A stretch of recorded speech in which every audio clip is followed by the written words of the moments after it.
وعلى آل سيدنا ونبينا ومولانا محمد وبارك وسلم وصل عليه اللهم صل على سيدنا ونبينا ومولانا محمد وأصحاب سيدنا ومولانا محمد وبارك وسلم وصل عليه. بسم الله الرحمن الرحيم. قال الله تبارك وتعالى في القرآن المجيد والفرقان الحميد: وَلَقَدْ نَصَرَكُمُ اللَّهُ بِبَدْرٍ وَأَنْتُمْ أَذِلَّةٌ فَاتَّقُوا اللَّهَ لَعَلَّكُمْ تَشْكُرُونَ. صدق الله مولانا العظيم وصدق رسوله النبي الأمين الكريم. إن الله وملائكته يصلون على النبي يا أيها الذين آمنوا صلوا عليه وسلموا تسليما. اللهم صل وسلم على سيد الأنبياء والمرسلين وعلى آله الطيبين وأصحابه الطاهرين أجمعين. الصلاة والسلام عليك يا سيدي يا رسول الله وعلى آلك وأصحابك يا سيدي يا حبيب الله. الصلاة والسلام عليك يا سيدي يا رحمة للعالمين. الصلاة والسلام عليك يا سيدي يا خاتم النبيين. حضرات محترم، آج 17 رمضان المبارک کا عظیم دن ہے. اس دن کو اللہ نے قرآن میں یوم الفرقان کہا. کیا کہا ہے؟ یعنی دنوں میں سے یہ عظیم دن ہے 17 رمضان کا، جس کو اللہ سبحانہ و تعالیٰ نے یوم فرقان کہا ہے. اور یوم فرقان کا معنی ہے حق اور باطل میں فرق کرنے والا دن. آج کا دن نزول رحمت کا دن ہے. آج کا دن تاریخ اسلام میں اسلام کی آبیاری کے لیے، اسلام کو کائنات عالم میں پھیلانے کے لیے کفر و اسلام کا سب سے پہلا خونی معرکہ جنگ کی صورت میں وہ غزوہ بدر. اس سے پہلے اس طرح کوئی 1 to 1 کوئی معرکہ نہیں ہوا تھا، اور یہ پہلا معرکہ تھا. اور ابھی ابتدائی دن تھے اور مسلمانوں کی تعداد صرف 313 تھی. کتنی تھی؟ 313 مسلمان اس میں تھے، اور اللہ تعالیٰ نے ان کو اس میں فتح عطا فرمائی. اس کے علاوہ اس دن کو جو ہے وہ یہ بھی اہمیت حاصل ہے کہ 17 رمضان المبارک یہ ام المؤمنین سیدہ طیبہ طاہرہ عائشہ صدیقہ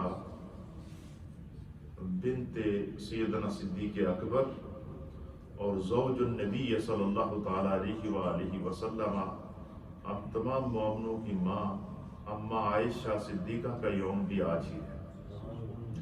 نبی پاک صلی اللہ تعالی علیہ وسلم کی 4 بیٹیاں تھیں. کتنی بیٹیاں تھیں؟ آپ کی سب سے بڑی بیٹی کا نام تھا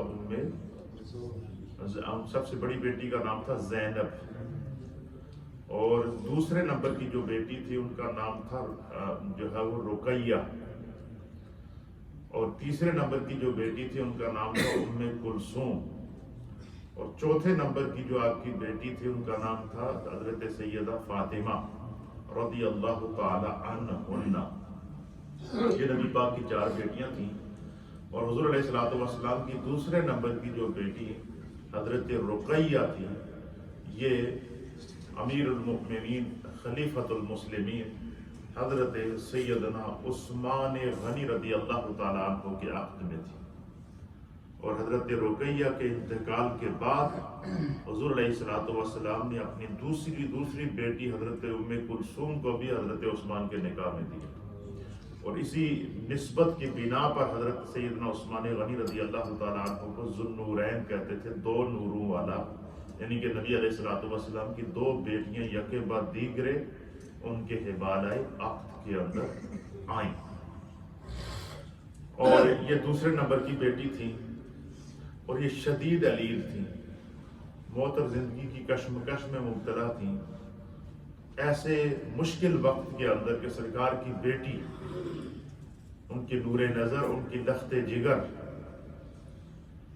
اور وہ ان سے پہلے چونکہ حضرت خدیجہ کا انتقال ہو چکا تھا، تو یہ سرکار دو عالم صلی اللہ علیہ وسلم کی وہ بیٹیاں تھیں کہ جو جن کی والدہ بھی فوت ہوئی تھی، تو حضور علیہ السلام ان کو ہر اعتبار سے جب وہ ان کا خیال رکھتے تھے کہ یہ ان کی ماں نہیں ہے، ہر اعتبار سے اپنی بیٹیوں کا خیال رکھتے تھے تاکہ ان کو ماں کی کمی محسوس نہ ہو۔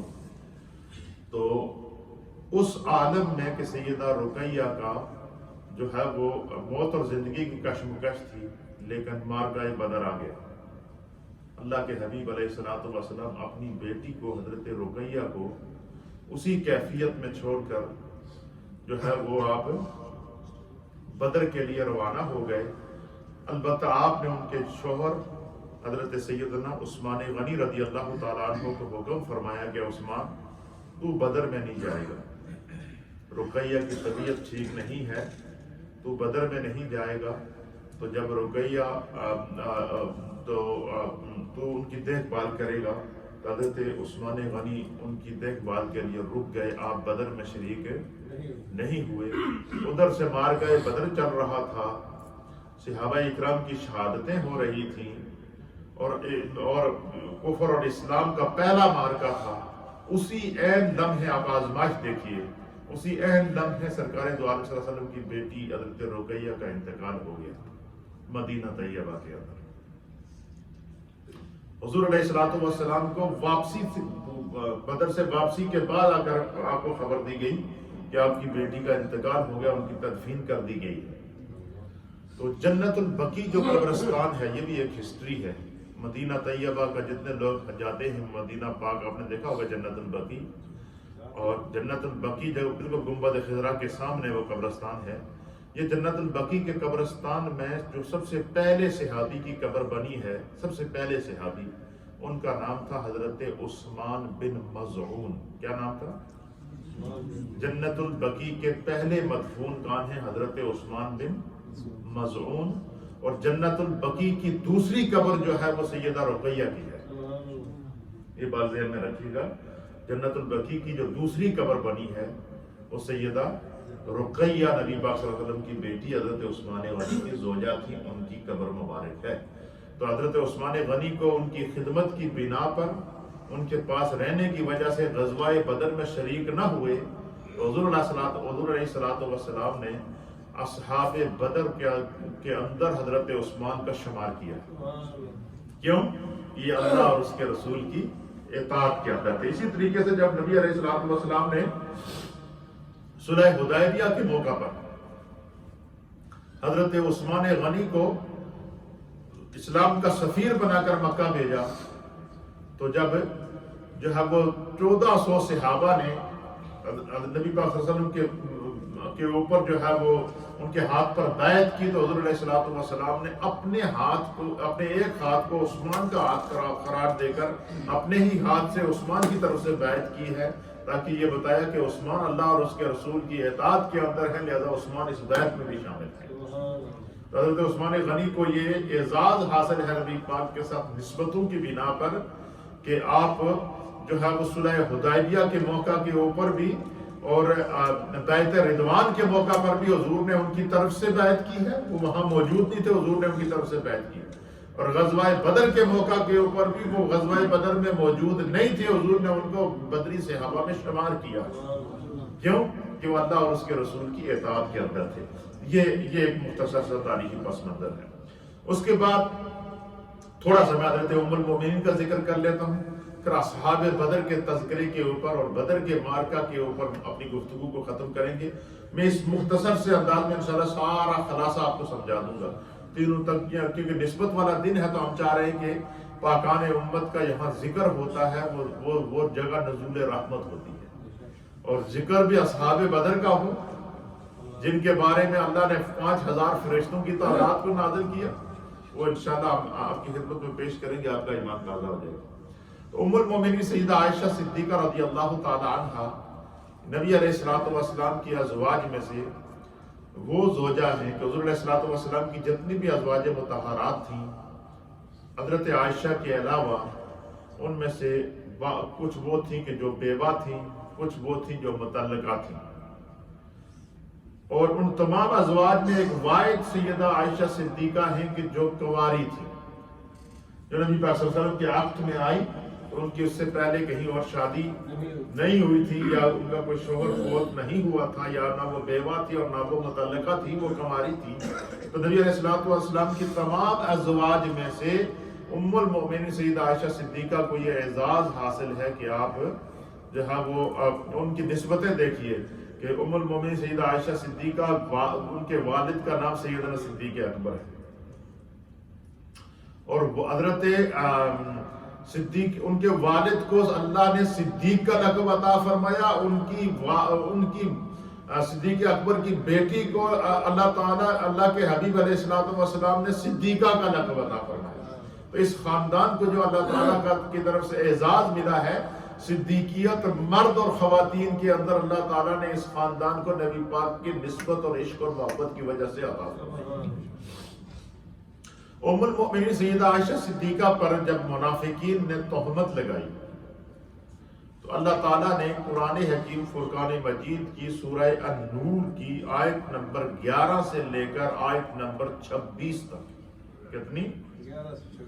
سورہ نور ہے، آیت نمبر 11 سے لے کر آیت نمبر 26 تک جو ہے وہ سورہ نور کے اندر اللہ رب العالمین نے جو ہے وہ یہ 18واں سپارہ ہے، سورت کا نام ہے سورہ النور ہے، اور اس کی آیت نمبر ہے 11 سے لے کر آیت نمبر 26 تک، یہ تقریباً 15 یا 16 آیتیں بنتی ہیں۔ کتنی؟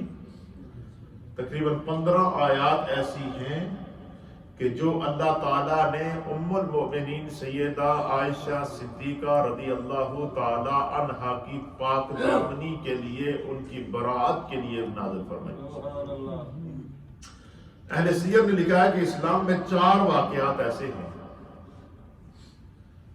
کہ جن کی اللہ کی طرف سے گواہی کا اہتمام کیا گیا۔ ایک یہ کہ جب حضرت مریم کو اللہ تعالیٰ نے ان کو بیٹا حضرت عیسیٰ علیہ السلام عطا فرمائے، تو عیسیٰ علیہ السلام جب پیدا ہوئے تو وہاں کے جو لوگ تھے انہوں نے چہمو گئی کرنا شروع کر دی کہ حضرت مریم، یہ عیسیٰ جو ہے یہ بغیر باپ کے پیدا ہوئے، ان کا باپ کون ہے؟ حضرت مریم پر تہمت لگانا شروع کر دی۔ تو اس وقت حضرت عیسیٰ علیہ السلام، ان کی عمر 40 دن تھی۔ کتنی؟ 40 دن تھی۔ تو جب انہوں نے حضرت مریم پر آوازیں کسنا شروع کر دی تو عیسیٰ علیہ السلام 40 دن کے بول پڑے کہ میں اللہ کا بندہ ہوں، اللہ کا نبی ہوں، اور خدا نے مجھے بغیر باپ کے پیدا کیا ہے، اور مریم جو ہے وہ بے گناہ ہے۔ اسی طریقے سے قرآن اس منظر کو بیان کرتا ہے کہ حضرت یوسف علیہ نبینا علیہ السلام کو اللہ تعالیٰ نے بہت بڑا حسن و جمال عطا فرمایا تھا۔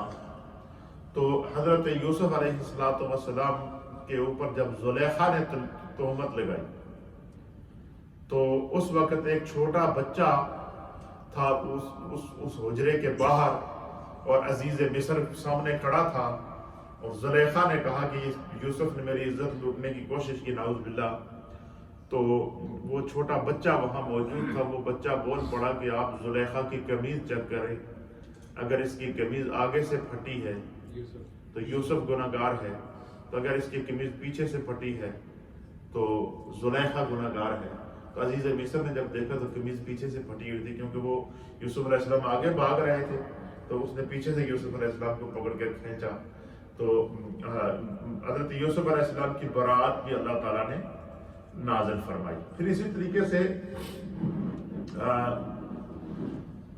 حضرت موسیٰ علیہ نبینا علیہ السلام کی یہ عادت مبارکہ تھی کہ جب وہ غسل کرتے تھے موسیٰ علیہ السلام تو وہ پردے میں غسل کیا کرتے تھے۔ کیا کرتے تھے؟ پردہ کرتے غسل کرتے تھے، جسم پر کپڑا لپیٹ کر غسل کرتے تھے۔ یہ موسیٰ علیہ السلام کی عادت تھی۔ بنی اسرائیل نے الزام لگایا حضرت موسیٰ علیہ السلام پر، انہوں نے یہ الزام لگایا کہ ان کے جسم میں کوئی عیب ہے، اس لیے یہ چھپ کر غسل کرتے. کیا کیا؟ یہ عیب لگایا موسیٰ علیہ السلام پر کہ ان کے جسم میں کوئی عیب ہے اور یہ چھپ کر جو وہ غسل کرتے ہیں. تو وہ ایک دن وہ کہنے لگے کہ ایک دن سب چھپ کر بیٹھے ہوئے تھے کہ موسیٰ غسل کریں گے تو ہم جو ہے وہ ان کا عیب تلاش کریں دیکھیں گے. تو موسیٰ علیہ السلام جب وہ انہوں نے چاروں طرف چادر لگا کے چشمے کے اوپر غسل کے لیے آپ نے کپڑے اتار کے آپ نے ایک پتھر پہ رکھے تو آپ نے غسل کیا. اب غسل کرنے کے بعد جب موسیٰ علیہ السلام وہ کپڑے لینے کے لیے پتھر کی طرف بڑھے تو پتھر وہاں سے ہل گیا. پتھر آپ کے کپڑے لے کر بھاگ گیا. پتھر کیا ہوا؟ بڑا پہاڑ تھا, پتھر آپ کے کپڑے لے کر بھاگ گیا. تو موسیٰ علیہ السلام اس پتھر کے پیچھے گئے کہ بھائی اس کو روکو. تو یہ اللہ کی طرف سے پتھر کو حکم تھا کہ تو ذرا تھوڑا سا آگے سرک جا. جب وہ پتھر آگے سرکا تو موسیٰ علیہ السلام کپڑے لینے کے لیے آگے بڑھے. وہ سارے جو بنی اسرائیل جو آپ پہ تہمت لگا رہے تھے وہ سارے چھپے بیٹھے تھے. انہوں نے پھر موسیٰ علیہ السلام کو ننگے جسم کے اندر دیکھا تو پھر ان کا شک شبہ دور ہوا. تو اللہ تعالیٰ نے موسیٰ علیہ السلام کی اس جو ان کی طرف عیب کی نسبت کی تھی اس کی گواہی ایک پتھر کے ذریعے دلوائی. اور اسی طریقے سے تاریخ اسلام اس واقعے کو بیان کرتی ہے کہ جب عبداللہ ابن ابی منافق رئیس المنافقین نے جو ہے وہ ام المومنین سیدہ عائشہ صدیقہ پر تہمت لگائی کہ ایک سفر کے دوران وہ چھوٹی عمر تھی ان کی, وہ سو گئی تو قافلہ اٹھ کے چلا گیا. تو پیچھے جو ہے وہ قافلے کی چیکنگ کے لیے ایک شخص مقرر تھا, وہ ان کے اپنی اونٹنی پر بٹھا کر لایا. وہ جب واپس پہنچی مدینہ طیبہ تو منافقین کو موقع مل گیا. تو انہوں نے کیا کیا؟ انہوں نے یہ تہمت لگائی. انہوں نے کہا جی کہ عائشہ صدیقہ رضی اللہ تعالی عنہا جو قافلے سے پیچھے رہ گئی ہے تو جس شخص کے ساتھ آئی ہے اس شخص کے ساتھ نعوذ باللہ ان کے ناجائز تعلقات ہیں. اب کوئی گواہ بھی نہیں تھا, شور شرابہ پڑ گیا مدینہ پاک کے اندر, ایک عجیب و غریب کیفیت پیدا ہو گئی. تو سرکار دو عالم صلی اللہ تعالیٰ علیہ وآلہ وسلم تک جب یہ خبر پہنچی تو ام المومنین نے اور وہ جو صحابی تھے انہوں نے بتایا کہ یا رسول اللہ اس طرح میں جب قافلہ چلا گیا تو ڈیوٹی پہ تھا, میں نے دیکھا تو وہاں عائشہ سو رہی تھی تو میں ان کو اٹھا کے لے کر آ گیا. تو یہ منافقین کا ان پہ تہمت ہے, لیکن چونکہ نبی علیہ الصلوۃ والسلام کوئی گواہ نہیں تھا اس مسئلے کے لیے, کفار نے منافقین نے تہمت لگا دی.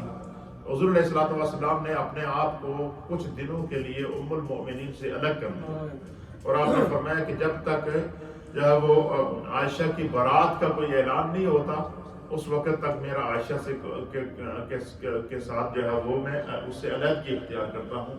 حضرت عائشہ کو واپس سیدنا صدیق اکبر کے گھر بھیج دیا. تو کافی کچھ عرصہ گزرنے کے بعد اللہ تعالیٰ نے جبریل علیہ السلام کے ساتھ سورہ نور کی 16 آیتیں نازل فرما کر بتایا کہ رب گواہی دیتا ہے کہ عائشہ پاک دامنہ. اس لیے سیدہ عائشہ صدیقہ رضی اللہ تعالیٰ عنہ کیا کرتی تھی؟ رش کیا کرتی تھی, کہتی تھی کہ کسی کی گواہی بچے سے دی, کسی نبی کی گواہی کسی بچے نے دی ہے, کسی نبی کی گواہی کسی پتھر نے دی ہے, اور میں اپنی قسمت پر ناز کرتی ہوں کہ میری پاک دامنی کی گواہی میرے رب نے دی. ام المؤمنین سیدہ عائشہ اس سے پتہ کیا چلا کہ اگر کوئی بھی خاتون پاک دامن ہو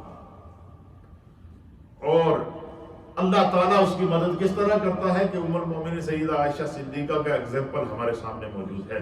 تو یہ ام المؤمنین اور صحابہ میں اور امہات المؤمنین کے اندر علماء اور محدثین نے لکھا ہے کہ اگر تمام امہات المؤمنین اور تمام صحابیات کے علم کو ایک پلڑے میں رکھا جائے اور ام المؤمنین سیدہ عائشہ صدیقہ کے علم کو ایک پلڑے میں رکھا جائے تو آپ کا علم سب سے باری ہوگا. یہ حضرت سیدہ عائشہ صدیقہ رضی اللہ تعالی عنہا کا مقام ہے, مرتبہ ہے. تو 17 رمضان المبارک جو ہے وہ آپ کی جو ہے یوم وصال ہے. اسی طریقے سے پھر 17 رمضان المبارک آ جاتے ہیں اب ہم اصحاب بدر کی طرف اور معرکہ بدر کی طرف. معرکہ بدر جو پیش آیا ہے اس کا بھی مختصر خلاصہ پیش کر دیتا ہوں. انشاءاللہ آپ یہاں سے اٹھیں گے تو آپ کو یعنی ان 5-7 منٹوں کے اندر پورا بدر کا خلاصہ آپ کے ذہنوں کے اندر ہوگا. بدر تاریخ اسلام کی سب سے پہلی جنگ ہے. بدر کیا ہے؟ اسلام کا پہلا غزوہ ہے۔ ہجرت کے بعد جب نبی علیہ السلام کفار سے، ان کے ظلم و ستم سے تنگ آ کر اللہ کے حکم سے آپ نے ہجرت کر کے مدینہ طیبہ پہنچے، ابھی 1 سال گزرا تھا، تو یہ مسلمانوں کے ساتھ یہ پیش آیا غزوہ۔ تو یہ جو تقریباً یہ پہلا غزوہ ہے اسلام کا۔ اسلام کے پہلے غزوے کا نام کیا ہے؟ غزوہ بدر ہے۔ اس غزوہ بدر کو اللہ تعالیٰ نے قرآن کے اندر باقاعدہ جو ہے وہ قرآن کریم کا پارہ نمبر ہے 4 اور سورت کا نام ہے، پارہ نمبر 4 ہے، سورت کا نام ہے سورہ آل عمران، اور آل عمران کی آیت نمبر ہے 123۔ سورہ آل عمران پارہ نمبر 4 اور آیت نمبر کتنی ہے؟ 123۔ اس کے اندر اللہ رب العالمین فرماتا ہے وَلَقَدْ نَصَرَكُمُ اللَّهُ بِبَدْرٍ، کہ بے شک اللہ تعالیٰ نے بدر میں تمہاری مدد کی۔ اللہ تعالیٰ نبی علیہ السلام کو مخاطب کر کے کیا فرماتا ہے کہ بے شک اللہ تعالیٰ نے بدر میں آپ کی اس وقت مدد فرمائی، وَأَنْتُمْ أَذِلَّةٌ، درا حالے کہ تم بہت کمزور تھے، بے سر و سامانی کے عالم میں تھے۔ فَاتَّقُوا اللَّهَ، سو اللہ سے ڈرتے رہے، لَعَلَّكُمْ تَشْكُرُونَ، تاکہ ڈرتے رہو تاکہ تم شکر ادا کرتے رہو۔ اور یہ بدر کا اس منظر کو نبی علیہ السلام نے جو ہے وہ خود بھی بیان فرمایا اور اللہ تعالیٰ نے قرآن کے اندر۔ پھر اسی طریقے سے جس وقت واقعہ بدر پیش آیا، اس وقت نبی علیہ السلام کے ساتھ اس کی جو تاریخ تھی وہ سن 2 ہجری، کتنی؟ سن 2 ہجری 17 رمضان المبارک تھا اور جمعے کا دن تھا۔ سن 2 ہجری 17 رمضان المبارک جمعے کا دن یہ غزوہ بدر پیش آیا۔ مسلمانوں کی تعداد 313 تھی، کتنی تھی؟ 313 تھی۔ مسلمانوں کے پاس صرف 2 گھوڑے تھے، 70 اونٹ تھے، 6 زریں تھیں۔ زریں لوہے کا وہ لباس ہے، جب دشمن حملہ کرے تو اس کے ساتھ اس کا دفاع کیا جاتا ہے۔ 6 زریں تھیں اور 8 تلواریں تھیں، کتنی؟ 8 تلواریں، 6 زریں، 2 گھوڑے صرف اور 70 اونٹ تھے، اور تقریباً 14 صحابہ اکرام نے غزوہ بدر کے اندر جام شہادت نوش ہوئے۔ کتنے؟ 14 صحابہ اکرام نے، جن میں سے ان 14 میں سے 6 مہاجرین تھے اور 8 انصار تھے۔ 6 مہاجرین تھے اور 8 انصار تھے۔ اب انصار کی قربانی آپ دیکھیے کہ جب ہجرت کر کے صحابہ اکرام مکہ سے مدینہ آئے تو ان کو اپنے گھر بھی دیے، اپنی جائیدادیں دی، اپنا بھائی بنایا، اپنے ساتھ شریک کیا۔ اور اب جس وقت معرکہ بدر پیش آیا تو اسلام کے دفاع کے لیے بھی دیکھیں کہ یہاں پر بھی انصار کی جو وہ 8 انصاری شہید ہوئے۔ اسی طریقے سے کفار کی تعداد 1000 تھی۔ کفار کی تعداد کتنی تھی؟ ایک طرف 1000 کا لشکر اور دوسری طرف 313 نبی پاک صلی اللہ علیہ وسلم کی معیت کے اندر۔ پھر اسی طریقے سے ان کے پاس 100 گھوڑے تھے، کفار کے پاس کتنے؟ اور مسلمانوں کے پاس کتنے تھے؟ 2 گھوڑے۔ اب آپ اندازہ لگائیں 100 گھوڑے کہاں ہیں اور 2 گھوڑے کہاں ہیں۔ پھر اسی طریقے سے مسلمانوں کے پاس 70 اونٹ تھے اور کفار کے پاس 700 اونٹ تھے۔ کتنا؟ 700 اونٹ تھے، اور کثیر تعداد میں ان کے پاس آلات حرب تھے، جنگی ساز و سامان تھا کثیر تعداد میں، یعنی 1000 کی فوج جو تھی اس کے مطابق ان کے پاس جنگی ساز و سامان تھا۔ اور اتنی بڑی تعداد کے اندر اور پھر کفار نے یہ کام کیا کہ انہوں نے آ کر پہلے جو ہے وہ بلند پہاڑی کے اوپر اور بلند اچھی جگہوں کے اوپر خیمے لگا دیے اور اونچی جگہوں پہ خیمے لگا دیے تاکہ جب ہم حملہ کریں مسلمانوں پر تو غالب آئیں۔ اور جس وقت سرکار اپنے 313 جان نثاروں کو لے کر وہاں پہنچے تو جو اچھی جگہیں تھی، پانی کا جو کنواں تھا وہ بھی انہوں نے کیا کر دیا، کفار نے اپنے قبضے میں لیا ہوا تھا، پانی بھی وہاں سے نہیں لے سکتے تھے، پانی کا کنواں بھی کفار کے قبضے میں تھا، بڑی بڑی جو پہاڑی اونچی جگہیں تھی وہ بھی ان کے قبضے کے اندر تھی، اور پھر جو ہے وہ جب حضور پہنچے تو حضور علیہ السلام نے جو ہے وہ ایک جگہ پر جہاں پر میدان تھا، اس میدان میں آپ نے پڑاؤ کیا، وہاں آپ نے صف بندی کی، اور وہاں پر آپ کے لیے خیمہ لگایا گیا جس کو حدیث کے اندر عریش کہا گیا ہے۔ کیا کہا گیا ہے؟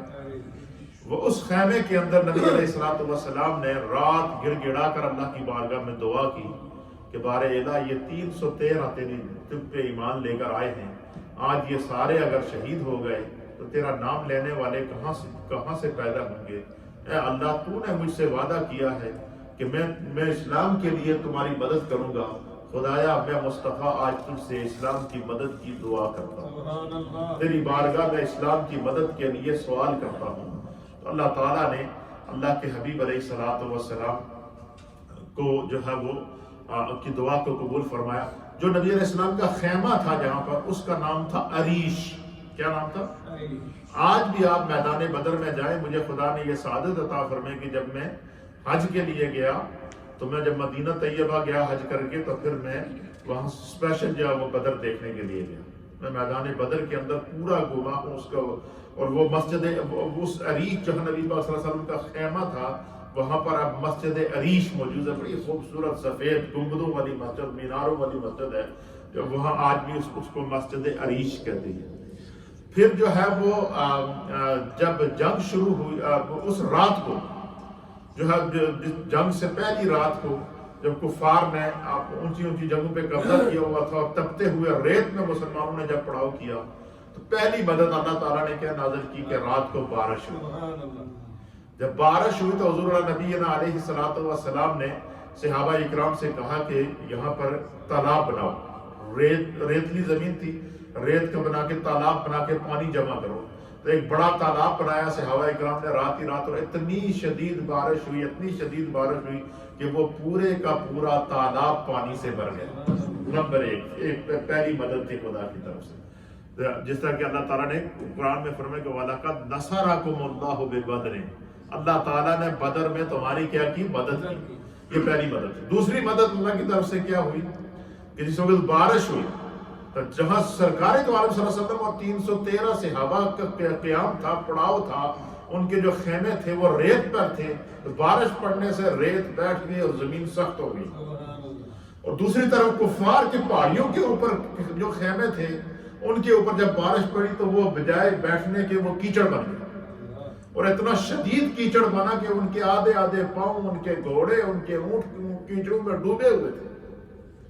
اچھا، اور اس طرف سخت آندھی چلی، اور اتنی آندھی چلی کہ جو ریت سرکار دو عالم صلی اللہ علیہ وسلم کی اور جو اصحاب بدر اور مجاہدین بدر کی طرف سے جو ریت تھا وہ ریت اڑا آندھی کے ساتھ اور جا کر کفار کی آنکھوں میں پڑا، اور ان کی آنکھوں کے اوپر ایک عجیب و غریب قسم کی پوری رات بے چینی رہی، اور پوری رات وہ بے چین رہے، اور ادھر مسلمان سو رہے ہیں سکون کے ساتھ۔ جب صبح ہوئی اٹھے، سرکار نے ان کی صف بندی کی، مسلمان ریت بیٹھا ہوا تھا بارش کے ساتھ، پانی جمع تھا، یہ خدا کی طرف سے مدد تھی۔ پھر کیا ہوا؟ پھر قرآن حکیم فرقان مجید اس منظر کو اسی صورت کے اندر بیان فرماتا ہے۔ آگے جا کے انہی آیات کے اگلی آیات کے اندر اللہ فرماتا ہے کہ نبی پاک صلی اللہ علیہ وسلم نے، اللہ نے وعدہ کیا تھا مدد کا، جب جنگ شروع ہوئی کفار کے ساتھ تو اللہ کے حبیب علیہ السلام نے اللہ کی بارگاہ میں دعا کی کہ بار الہ، تیری خاطر میں اپنے آپ کو بھی اور اپنے ان 313 جان نثاروں کو بھی تیرے دین کی خاطر پیش کرتا ہوں، مدد کرنا، نصرت پہنچانا اب یہ تیرا ذمہ ہے۔ اللہ کی ذات پر چھوڑ دیا۔ تو قرآن اس منظر کو بیان فرماتا ہے کہ پھر کیا ہوا؟ پھر یہ ہوا کہ قرآن کریم بیان فرماتا ہے کہ يُمِدَّكُمْ رَبُّكُمْ بِثَلَاثَةِ آلَافٍ مِّنَ الْمَلَائِكَةِ۔ سب سے پہلی مدد اللہ کی طرف سے کیا آئی کہ اللہ تعالیٰ نے 3000 فرشتے نازل کیے بدر کے اندر، اور بدر کے ساتھ ایک پہاڑ ہے، جو لوگ زیارات کے لیے گئے، میں وہاں پر گیا ہوں، وہاں کسی کو جانے نہیں دیتے، لیکن مجھے جانے کی سعادت اس طرح حاصل ہوئی کہ میں نے بدر میں جا کر باقاعدہ اپنے چینل کے لیے، ٹی وی کے لیے پروگرام کیا۔ اسلام چینل اس وقت حج کو لائیو کر رہا تھا، تو انہوں نے مجھے جو ہے وہ ایز اے جو ہے وہ مبصر ساتھ رکھا تھا، تو ہم نے جا کے بدر میں پروگرام کیا۔ پھر اس کے بعد اس پہاڑ کے اوپر جس پہاڑ پر فرشتے اترے اس پہاڑ کو جبل ملائکہ کہتے ہیں. کیا کہتے ہیں؟ جبل ملائکہ. وہاں آج بھی فوج لگی ہوئی ہے, بہت طرف جانے نہیں دیتے کیونکہ بڑا خطرناک قسم کا راستہ ہے. جب میں وہاں پہنچا تو ہمیں پولیس نے وہاں روکا, تو میں نے ان سے کہا کہ اس طرح ہم جو ہے وہ ٹی وی کے لیے پروگرام کر رہے ہیں, تو پھر انہوں نے ہمیں اجازت دی. تو مجھے اللہ تعالیٰ نے اس حج میں میدان بدر کو دیکھنے کی بھی سعادت عطا فرمائی اور جبل ملائکہ پر بھی میں گیا. پھر وہ نبی پاک صلی اللہ علیہ وسلم کے جو 14 اصحاب جو شہدائے بدر ہیں ان کا قبرستان بھی وہیں پر ہے. ان 14 اصحاب شہدائے بدر کے مزارات پر انوار پر حاضری کی بھی اللہ نے مجھے سعادت عطا فرمائی. وہاں پر بھی میں گیا ہوں. کئی لوگ آپ میں سے بھی وہاں گئے ہوں گے. تو وہاں پر مسلمانوں کو کیا ہوا, اللہ تعالیٰ نے جو ہے وہ فتح عطا فرمائی. پہلے 3000 فرشتے نازل ہوئے. پھر اسی آیت کے آگے جا کر اللہ تعالیٰ فرماتا ہے کہ یمددکم ربکم بخمسۃ آلاف من الملائکۃ مصومین. فرمایا کہ پھر اللہ تعالیٰ نے 5000 فرشتے کی تعداد کی. پہلے 3000 نازل ہوئے, پھر کر دی 5000. اور اس مارکے کے اندر جو ہے جو کفار مارے گئے ہیں ان کی تعداد تھی 70. کتنے؟ 70 کفار مارے گئے ہیں, اور 70 وہ تھے کہ جن کو مسلمانوں نے پکڑ کے قید کیا, اور باقی سارا سامان وہاں چھوڑ کر فرار ہو گئے, بھاگ گئے. اتنی ان کے اوپر ہیبت طاری ہوئی. کیوں؟ اللہ کی طرف سے مدد آ گئی تھی, فرشتے آ گئے تھے, صحابہ اکرام کو قوت ایمانی ملی, اور اس جوان مردی کے ساتھ انہوں نے لڑے کہ جو کفر کے تخت کو کھیڑ کر کے رکھ دیے, اور سارے کفار بھاگ گئے. اور وہ جو اپنے ساتھ ساز و سامان لے کر گئے تھے اس کو انہوں نے لکھا کہ ان کے پاس 600 جنگی لباس تھا. کفار کے پاس کتنا تھا؟ 600 وہ زیریں تھی جن کو پہن کے وہ 600 جنگی لباس وہیں چھوڑ کر بھاگے. پھر کیا 100 گھوڑے تھے ان کے پاس, کفار کے پاس, وہ گھوڑے بھی وہیں چھوڑ کر بھاگے ہیں. 700 اونٹ تھے, وہ بھی سامان وہیں چھوڑ کر بھاگے ہیں. تو یہ خدا کی طرف سے اسلام کو پہلی مدد پہنچی, اور قرآن نے اس منظر کو بیان فرمایا کہ یہ یوم الفرقان ہے. تو اس طریقے سے پھر یہ نبی حدیث پاک کے اندر آتا ہے. اس حدیث کو امام بخاری نے نقل فرمایا ہے. حضرت رفاع بن رافع رضی اللہ تعالیٰ عنہ اس حدیث کی راوی ہیں. فرماتے جاء جبریل الی النبی صلی اللہ تعالی علیہ وآلہ وسلم کہ ایک دن جبریل علیہ الصلوۃ والسلام نبی پاک صلی اللہ علیہ وسلم کے پاس آئے. فقال, تو انہوں نے عرض کیا کہ ما تعدون اہل بدر فیکم, کہ یا رسول اللہ آپ اہل بدر کے بارے میں کیا نظریہ رکھتے ہیں, آپ اہل بدر کو کیا کرتے ہیں. یا اگر کس نے پوچھا جبریل کہ آپ اہل بدر کو کیا مقام دیتے ہیں, کیا سمجھتے ہیں, تو قال, تو نبی علیہ الصلوۃ والسلام نے فرمایا من افضل المسلمین. حضور نے فرمایا کہ میرے صحابہ میں سے تمام صحابہ میں جو بدری صحابہ ہیں, چاہے وہ شہداء ہیں یا غازی ہیں, میرے جتنے صحابہ ان سب میں سے سب سے افضل صحابہ وہ ہیں جو بدر میں شریک ہوئے, وہ افضل صحابہ ہیں. پھر جبریل علیہ الصلوۃ والسلام نے آ کر عرض کیا کہ یا رسول اللہ یا حبیب اللہ, وَكَذَلِكَ مِن شہید بدر من الملائکۃ. فرمایا کہ یا رسول اللہ میں آپ کو خبر دینے کے لیے, خوشخبری دینے کے لیے آیا ہوں کہ جس طرح آپ کے 1.25 لاکھ صحابہ میں سے بدری صحابہ سب سے افضل ہیں, اسی طریقے سے اللہ تعالیٰ نے ان 5000 فرشتوں کو جو بدر میں شریک ہوئے تھے ان کو نبی اپنے تمام فرشتوں میں سے سب سے افضل قرار دیا کہ وہ فرشتے جو بدر میں شریک ہوئے تھے وہ تمام فرشتوں میں سب سے افضل ہیں. اور فرمایا کہ وہ صحابہ جو بدر میں شریک ہوئے تھے وہ تمام صحابہ پر فوقیت رکھتے ہیں. اللہ اکبر. یہ اس بدر کے اندر پھر بدر کے اندر شریک صحابہ کی بخشش کا اعلان اللہ کی طرف سے ہوا. نبی علیہ الصلوۃ والسلام نے کے دور کے اندر جو صحابہ اکرام کے وظائف مقرر ہوئے, خلفائے راشدین کے دور میں جو صحابہ اکرام کے وظائف مقرر ہوئے, تو بدری صحابہ کی جو اولادیں تھیں ان کا ڈبل وظیفہ ہوتا تھا. کیوں؟ کہ خدا کی طرف سے ان کو یہ اعزاز عطا کیا گیا، مصطفیٰ کریم کی طرف سے ان کو یہ اعزاز عطا کیا گیا. تو یہ مارکہ حق جو ہے وہ تھا، باطل تھا، اور مسلمانوں کو اللہ تعالیٰ نے اس کے اندر فتح عطا فرمائی. یہ تاریخ اسلام کا وہ فیصلہ کن مارکہ تھا جس کو اللہ رب العالمین نے مسلمانوں کے لیے اور دین کے لیے اور اسلام کے لیے، تو آج کا دن اس کو یوم الفرقان کہتے ہیں، یا اصحاب بدر کے لیے خصوصی طور پر اس کا، کیونکہ تینوں مقدس شخصیات کا تعلق نبی پاک صلی اللہ تعالیٰ علیہ وآلہ وسلم کے صحابہ سے تھا. تو اس لیے میں نے ان تینوں کا اجمالی ذکر کیا ہے تاکہ ہمیں برکت مل جائے، ایک دوسرا ہم ہسٹری آف اسلام سے واقف ہو جائیں. تو 17 رمضان المبارک ام المومنین سیدہ عائشہ صدیقہ کا یوم، 17 رمضان المبارک حضرت سیدہ رقیہ رضی اللہ تعالیٰ عنہ کا یوم، اور 17 رمضان المبارک یہ یوم بدر ہے اور یوم الفرقان ہے، حق اور باطل کا دن ہے. اللہ کی طرف اس دن نبی پاک کی دعا آسمان سے قبول ہوئی اور آسمان سے فرشتوں کا نزول ہوا. تو اس لیے علماء اور محدثین نے لکھا کہ آج کا دن دعا کی قبولیت کا دن ہے. ایک بات. دوسرا، بعض علماء اور محدثین نے لکھا ہے کہ اگر آپ کا کوئی بھی بہت مسئلہ پھنسا ہوا ہو، مشکل میں ہو، اور آپ چاہیں کہ میرا یہ مسئلہ حل ہو، تو فرمایا کہ نبی پاک کے اصحاب بدر کا 17 رمضان المبارک کو، آج کے خاص دن، فرمایا کہ 17 رمضان المبارک کو اصحاب بدر کا وسیلہ پیش کر کے، قرآن کریم پڑھ کے، تلاوت کر کے اور نوافل ادا کر کے، اصحاب بدر کو ایصال ثواب کر کے، اصحاب بدر کے وسیلے سے اللہ کی بارگاہ میں دعا کریں، وہ آپ کا معاملہ فوراً حل ہو جائے گا. خدا دعا کو قبول فرمائے. آج کی یہ خوبصورت مجلس اصحاب بدر، ام المؤمنین سیدہ عائشہ صدیقہ اور بنت مصطفیٰ کریم صلی اللہ تعالیٰ علیہ وآلہ وسلم حضرت سیدہ رقیہ رضی اللہ تعالیٰ عنہا کی یاد میں ہماری اس مدینہ مسجد سے انعقاد پذیر ہوا. ایک دفعہ سورہ فاتحہ شریف، 3 دفعہ سورہ اخلاص شریف، اور گھروں میں جو ماؤں بہنوں نے پڑھا ہے وہ مجھے مل کر دیں تاکہ آپ کی طرف سے ان مقدس شخصیات کی بارگاہ میں ایصال ثواب کیا جائے. الحمدللہ رب العالمین.